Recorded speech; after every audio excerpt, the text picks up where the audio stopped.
Hello, everybody. Hey guys. Hi, Mark. Hey Terry. Good to see you again. Good to see you again. You look a little bit more well-rested than I saw you yesterday. Yeah, definitely. It's been quite the tournament this year. We had, I think, 200 seats. They sold out within the first day that Gen Con registration happened, which is the first time I think we've ever seen that. So the demand for the tournament and all the Good games was incredible. Yeah, and very few no-shows, if I recall. We had a total of, I believe, 180 players. So we had 20, open seats out of the 200. Not that so people signed up for it, but they just couldn't make it for whatever reason. But 180 players went through a grueling first round flight to be whittled down to 5 teams of 25 players in the end. Yeah. It was amazing. Yeah, it was amazing. We had 2 flights on Thursday. We had a 9-1 and then a 2-6. Yes. Right? Try to get an early one in because we want to make sure that we're, starting off the con right. And then Friday we had a 2-6 and a 7-11. And then Saturday we had our finals from 2 till 6:30. 6:30. We extended it because we went into overtime, which we will get to in a little bit. Yeah, we'll talk about that. But you want to tell us a little bit about like the design for this year, like what the structure in terms of? Yeah, sure. So for those of you who don't know me, I'm Tery Olsen. Glad to meet you. And I'm Marc Bruner, so I do some writing for Goodman Games, and also we run the tournaments every year. Yep. So we're part of perhaps 3 Stooges. The other one being Harley Strill, and our upcoming champ is Tim DeShane. And we start planning for these tournaments in December, and then we go through initial sort of outlining. The skeleton for the tournament is normally what I do, and that happens in January, and then we all debate about it, and then we start recruiting writers probably in February. We get drafts in March, and then we get play testing, iterating, until we finally show up here in August. Well, even going back before December, though, we made a kind of key decision, which was this year the tournament was going to be in the Dying Earth setting, because we knew that product was going to be coming out, fingers crossed, and it did, in the same time frame. And that itself was like leading to a lot of the decisions we made for this year's tournament. Right. So this was a level 5 tournament this year, which is the highest level we've had in quite a while. And also we decided to do full-on Dying Earth, we'll say. We talked a little bit about doing Dying Earth Light versus, going all in with Dying Earth, all the classes, the mechanics, and so we decided to do that. So there's a bit more work involved for players and for judges to make sure they're familiar with that. But maybe we should talk a little bit about round 1. Huh? Oh yeah, let's start with Thursday. So round 1 was sort of a, how do I put it? There were 2 goals. One was survival, and the other one was to gather pieces of a god husk. And so the idea was that our team of players was a cabal competing with numerous other cabals to collect these god husk pieces, eventually become a god husk and become the arch diehawk of Dying Earth. And so they begin by getting trapped in an hourglass of bubbles, and they teleport from bubble to bubble, trying to find these god husk pieces.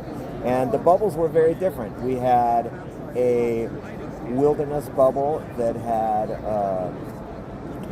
ossuaries, which were chairs that would animate and attack people. We had a bubble that was from in what Dying Earth would call the Age of Glow, sort of a bank scene, but it would be the future to us, but the distant past to Dying Earth. And that was sort of a very strange thing where the PCs come in and eventually they are seen as robbers by the staff of the bank. And so they have to deal with guards, police, all the while trying to get into the vault of the bank and find this other god husk piece. We had a bubble that was a wizard's lab, where there were some brutal puzzles. There were, yes. So to quote the great Kenny Rogers, you got to know when to hold them, know when to fold them, know when to walk away, no one to run. Some teams were much better at that than others. Yes. Some teams got tied up in certain areas. Yeah. So that particular bubble wiped a lot of people out simply because they were too stubborn to just leave. There were 3 portals there begging people to use them, but they just had to try one more guess. Yeah, one of the nice things about the design of this year's tournament was it was very open-ended. The teams could choose where they go to out of these 3 bubbles, and then the bubbles led to other bubbles, and they were interconnected in such a way that they could get back if they decided they need to go back or something. Yeah. And this idea that I think it was slowly dawning on many of the teams is that if we're getting to a hard bubble, there are all these other options. And some teams were very good about saying, let's just cut our losses, let's see if we can find out what we need to do, and if we need to, we can return to the bubble itself. And some teams did that, right? Yep. But a lot of the teams, like you said, I think in the tournament setting, there's a stress of the time. People are like worried about, leaving and having to come back as being a waste of time. But it ended up, they would waste more time by just beating their heads against the wall. And die in some cases, yeah. You had 2 interesting groups. One in that laboratory bubble, and I was walking around, observing some of these things during some of the sessions. We had this great puzzle solver from last year. Who came back. This bubble is set up for a puzzle solving team, and they struggled, and they eventually TPK'd that room. But before then, they were working on the puzzle. And one of the things that's fascinating about the tournament is this is kind of a resource-based economy, right? You're in past tournaments, you're always worried about spending too much luck, spending too much this. This year, the characters were given some extraordinary resources, and they both had to know that they had them, right? For one, which is kind of on the judges, kind of on the players, but also know when to use them. And I remember that team especially. There's a resource called the Sandiston, which a magician has, which is a powerful entity under their control. They can use it a limited number of times, but they can use it for anything. They can ask for basically literally anything. And at one point, this team was beating their head against the puzzle, basically called on the Sanderson to help them solve it. It still didn't work out. I know. But it was such a fun experience for the team, I think, just to do that, even though they ended up with that. Yeah, and Mark played the Sanderson brilliantly, I will say. That's a super fun mechanic that you'll probably see again somehow, because as pit bosses and judges, we loved it because it gave us a chance to do some role playing ourselves. So you'll probably see that again. One thing I liked about this tournament, talking about being able to return to bubbles, that we did and haven't done in the past, is that encounters had an A state and a B state. And so when you showed up to a bubble, you saw the A state of the encounter. And if you performed some sort of trigger, when you came back to that bubble, it would be in a B state. And that tripped some teams up. We thought they were going to come back, and the team that's watching knows who I'm talking about, where we'll just say they were abusing bovine. I'm just going to leave it at that. All right, they were abusing bovine. And, thankfully the B state put a stop to that because it was getting hard to watch. But yeah, so we had this laboratory bubble that some people slid on through and other people had problems with. And we had a bubble that was very cool. It was sort of like one of those ant terrariums where there's like an underground tunnels, and there was an orrery in it, and it was sort of a cool take on a teleportation maze or a teleportation trap. And so depending on how people manipulated the planets, they could get teleported to a different bubble, but they wouldn't know which one. And so that caused a little problem. And then we had a final bubble that was really fun, that was in the overworld, and it was essentially a big dance party that the PCs had to somehow negotiate to get the God Husk piece, which was sitting on the conductor's head. So that was interesting that a lot of teams spent a lot of time trying to figure out what a God Husk piece is, because there's not many clues. They're given a magical artifact that when they touch it to a God Husk piece, it basically identifies it through a clarion of music. Yeah. And a lot of the teams, though, struggled with, okay, what could this be? What is it that we're trying to assemble? And not really being able to recognize it easily. So they'd fixate on certain things. like a green ion stone that we had in the wilderness puzzle, and they would try to assemble all those things, ignoring some of the real purpose of the tournament, or one of the goals beyond just survival. But when teams recognize that, oh, we just found an arm, we just found a leg, we're assembling something, and that kind of leads them into round 2 for the teams that make it. But it was an interesting experience to sort of watch that evolve over the round 1 as teams sort of like slowly realize they're assembling essentially a simulacrum, right? The parts and components. Right. I had one team in my round 1, they got the God Husk headpiece and they put it on, and it has all these benefits, right? It gives them like a +2 to their AC. It makes their personality increase. It gives them a defensive, sort of. Songbirds won't attack them. Songbirds won't attack them. And this team was actually talking about, okay, do we cut off somebody's arm to try to attach the arm to get like the benefit that they were hoping they would get? And they were this close to doing it, I want to say. And awesome. There was one guy who was like, I am ready to do this.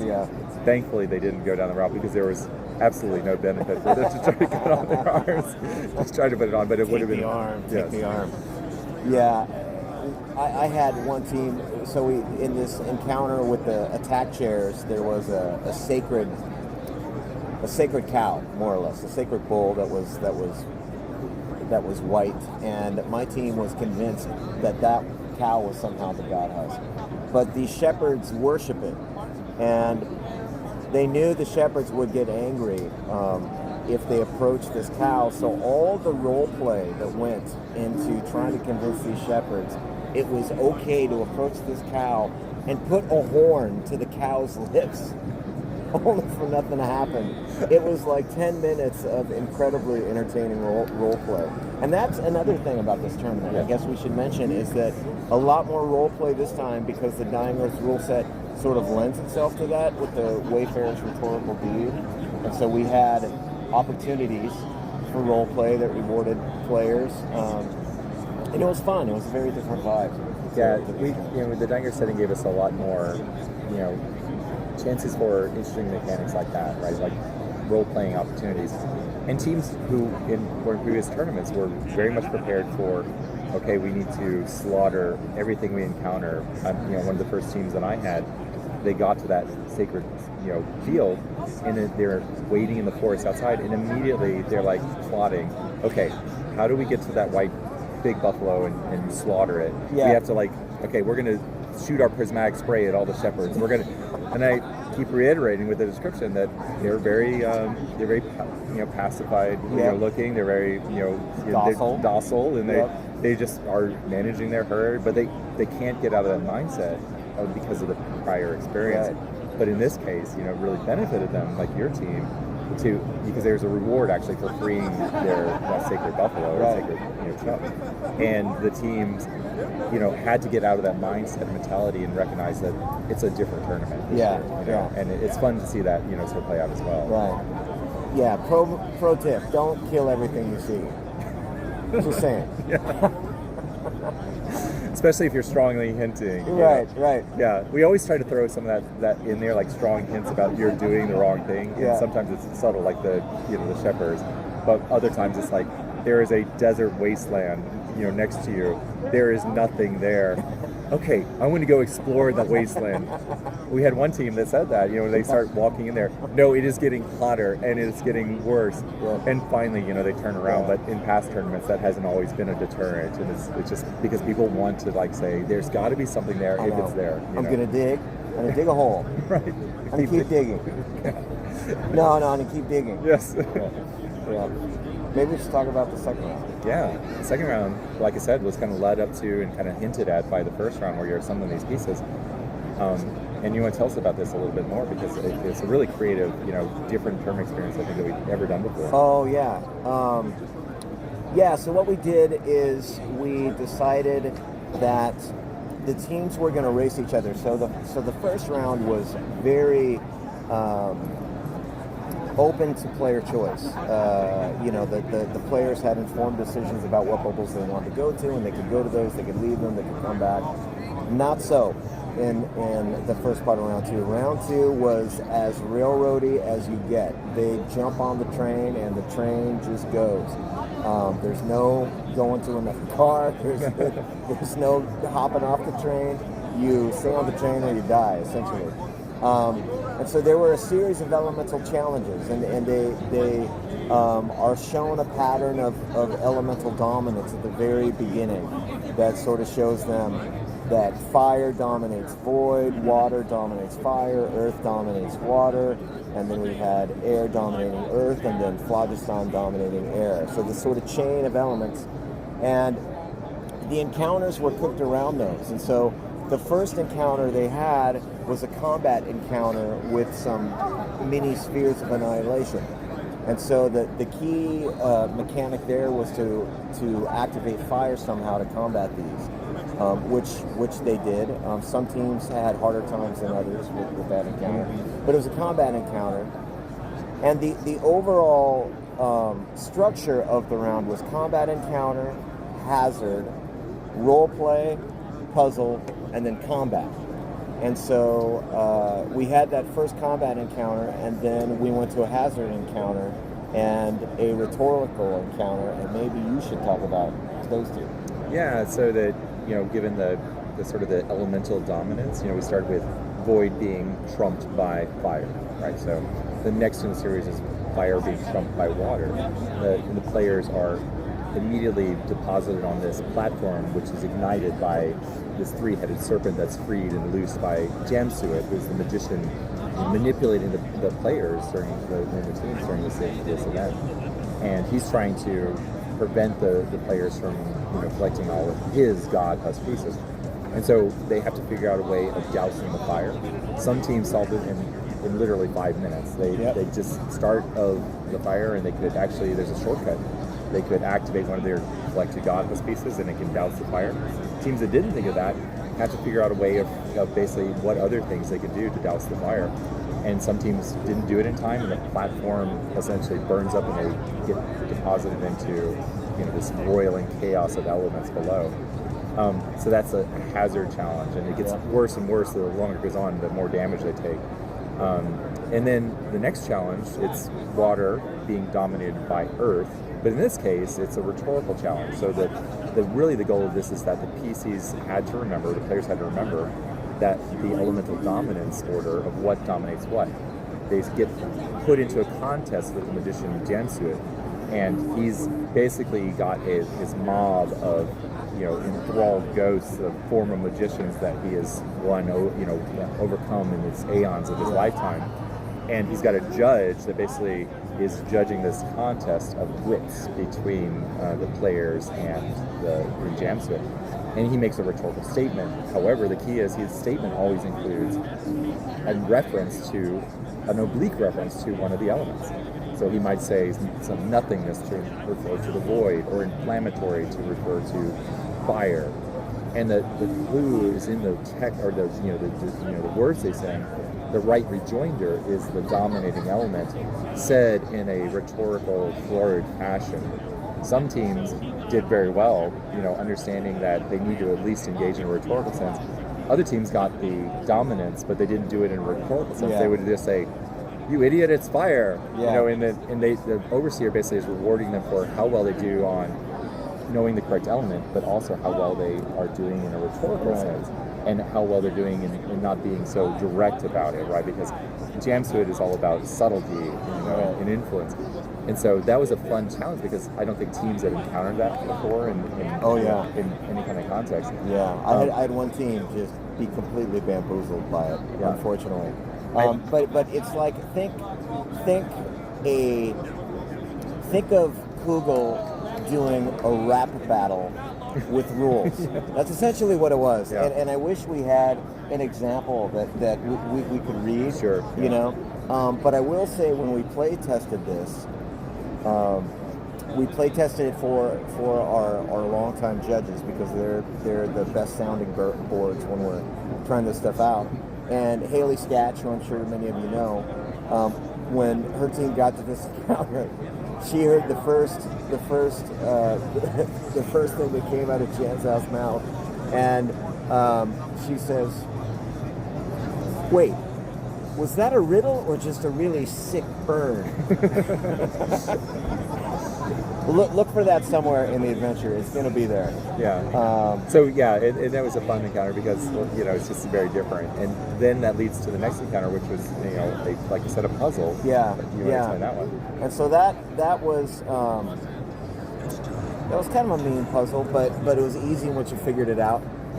So people had globes on an apparatus, and there were 4 globes with different elements in them, and there was a phlogistonic tube represented by a sparkly shoestring and a pink sparkly shoestring. And so they would connect these globes to one another, and if they connected a dominating element to an inferior element, that inferior element would be replaced with the dominating element. And so since the first encounter was fire trumping void, the second encounter was water trumping fire, the third encounter was sort of reinforcing the whole elemental chain, and then the fourth encounter was supposed to be air trumping earth. All right? And so on the table, these 4 globes had void, fire, water, and earth. All right? So if you think about what I told you, given what was on the table, there's no way to convert those globes to air, which is what they had to do. And so some teams would mess around with the globes, but there's no way to convert them to air. Now the thing is, we mentioned very briefly in the read aloud that the globes are sitting on top of a cupboard. And so if teams open the cupboard, they find a globe of air. And once they have that globe of air, then it's very easy to convert an empty globe is the other thing. It's not labeled air, it's just an empty globe. And they have to also connect the fact that, that must be the air. Yeah. They could also use the God Husk piece. And if they used the God Husk piece and they activated air or phlogiston, then it would create a globe of air for them. So that was fun. Yeah, and in the final, is a combat with Jamsuit, who's been deprived of his chance to become a God Husk. His God Husk is sitting decimated and apart, and teams have to battle this very powerful wizard who none of the teams got far enough in the battle, although some teams got to start battling him, and it could have been that they dominated or that Jamsuit killed them before the big event was triggered. Is that the big surprise we had is that either when the team defeats Jamsuit and collected all of the parts of this part that they're trying to recreate all the elements in, or 2 hours has elapsed, there's a big event trigger. Right. And this is what I think probably shocked most of the teams. Yeah. Is that it suddenly turns into a battle royale on a map, and with Harley as the conductor and director of this, battle between all the God Husk pieces that have now been assembled. 5 teams coming together, to combat each other in a final winner-take-all royale. It was a really neat and fun experience to see the look on the team's faces as we're suddenly being thrown into a different format than they had, and they have to become dominant over all the teams. It's no longer about points; it's about pure, winning out over time. And we didn't even score at this round. Right. I mean, we kept track of deaths, but that was it. And to trigger, we said we're going to let this first part of round 2 last for 2 hours, and we're going to switch if 2 hours elapses or if someone manages to kill Jams out. And so one thing about that first part of round 2, 5 encounters in 2 hours is a pretty good clip for a tournament. So there was a lot of momentum and sort of tension to where we sort of pulled the rug out of the players and brought this on. And so the Battle Royale was a lot of fun and I think challenging because we strayed from DCC, we strayed from any rule set the players knew, and we sort of gave them sheets. We made them choose thrones before they knew what the thrones did. And then once they had chosen them, then we handed out these sheets that said, okay, your throne has these 3 powers, yours has these 3. And then we handed out the mechanics and we said, all right, you've got 20 minutes to grok how this is going to work. And then you're going to start trying to kill each other. Yeah. And we have this great sheet. We called it a sushi menu. Yeah. That Jim Sketch helped really solidify for us. And so they would basically put their orders in for each round on this the menu of choices, and they would designate one person from their team to go up and call out the orders, and Harley would be the one sort of moving things around or determining like, okay, roll dice for damage, or did you hit their AC? But it was fun because they kind of got the teams in this sort of strategic and tactical battle with each other. Yeah. So I mean, to be clear, we had 5 tables. Each table had a judge, and the teams were at that table deciding their moves and making preliminary rolls in the presence of the judge. So each, there was a table judge adjudicating the team's decisions, but each team had a caller, very old school, where the caller went to the center table where Harley was, and the actual map was there, and the husks were there, and then called out the actions. And so Harley already had this list of what the events were, so it was very quick to adjudicate for Harley. And we went back and forth, back and forth, back and forth. Yeah. And these guys refused to die, unfortunately. Yeah. They lasted for a long time. They went the full 2 hours that we had set aside, and as a tournament team, we decided that we could go up to another half an hour as long as the teams agreed. Everybody had to agree that they could continue. We didn't want somebody feeling like they, had to leave and then, they would be at a disadvantage. Yeah. Fortunately, all the teams were able to extend the time. Still, we ended up with 4 teams at the end of that 2.5 hour battle royale that were essentially tied, for the supremacy. And we were faced with, this is something that we were hoping we wouldn't have to do, right. Especially among so many teams. We had a mechanic where the more teams that got eliminated, the tighter the map got, and forcing more groups together. But I mean, the damage die were huge. We were even increasing the damage die. Right. Trying to get teams to just to be able to take other teams out. One team did fall, because by the time they get to this battle, they're just inheriting their existing hit points. One team, fortunately, your team had buffed themselves, not unknowingly, just before this battle, and plus that gave 20 them hit points to 3 players. Yeah, so it gave them a big, ability to absorb damage. Yeah. And so in the end, what we had to do was say, what is the fairest way that we can do this, and what is the most GCC way we do this? So it came down to a die roll modified by how far they got in the first part of the round, how many God Husk pieces they collected in the round 1, both of those things being showing team skill at advancing, how many of their players were left alive in round 2, showing how well they managed this tactical situation, and then how many hit points they had remaining, because some teams had 100 collected hit points, 111, 18 collected hit points. Yeah. Some teams had 8 hit points remaining, and they were about on the edge of defeat. If we played it another hour, I'm sure we would have seen, how the effects were. We would have seen what happened. So we gave what I think was, in the end, the only thing we could do. A bonus to this roll. We gave them a D20. We used the dice tower that is now part of the Goodman game collection of. Check the website. It's awesome. It's awesome. It matches the scale of the other things have been created, like the ziggurats and the obelisks that are at the store. And it came down to a roll. We had the team with the lowest bonus roll first. They got quickly overtaken by the next team.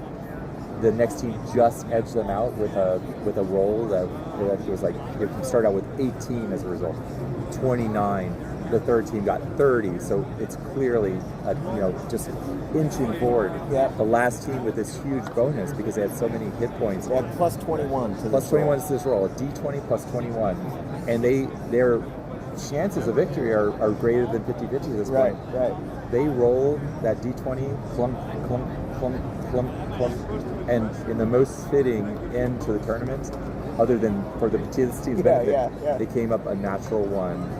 The team heartbroken, the team who got 30 points, cheering and screaming. It could have obviously gone another way.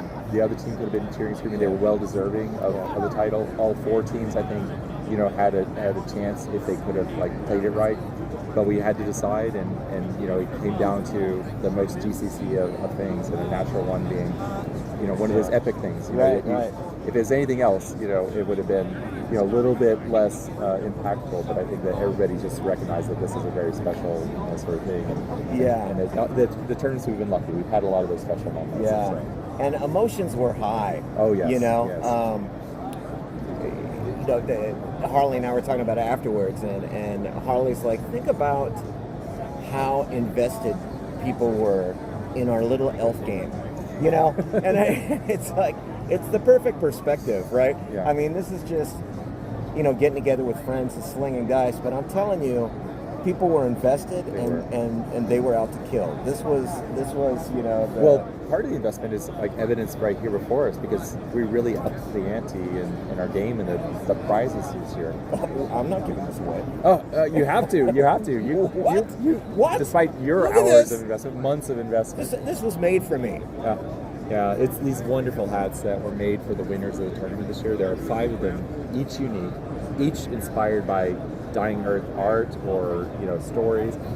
This one is actually a representation of art that depicts one of the artifacts in the Dying Earth core books.